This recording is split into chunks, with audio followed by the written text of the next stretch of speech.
Hello everyone, আসসালামু আলাইকুম। কেমন আছেন সবাই? আজকে এখানে শুটকি তরকারি রান্না করব। তার জন্য বসিয়ে দিলাম একটা কালো কড়াই। কালো কড়াই দিলে নাকি ভাইরাল হয়, ভিডিও দেখি আমার ভিডিও ভাইরাল হয় কিনা। তো দিয়ে দিলাম সরিষার তেল। তেলটা গরম হয়ে যাওয়ার পর দিয়ে দিলাম শুটকিগুলো একটু তেলে ভেজে নিব। দিয়ে দেব কিছুটা লবণ। তো শুটকিটা ভাজা হয়ে গিয়েছে, এখন দিয়ে দিলাম কাঁচামরিচ, পেঁয়াজ আর রসুন। এগুলো একটুখানি ভেজে নিব।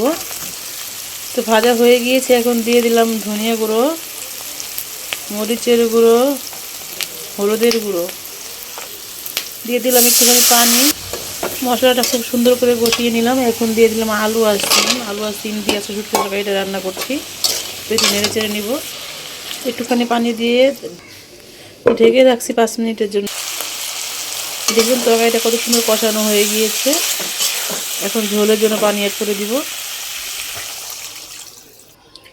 ঢেকে আর 10 মিনিট রান্না করলেই হয়ে যাবে।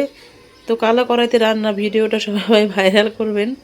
কালো কড়াইতে রান্না করলে নাকি ফেসবুকে ভিডিও ভাইরাল হয়, একজন বলল, শুনলাম।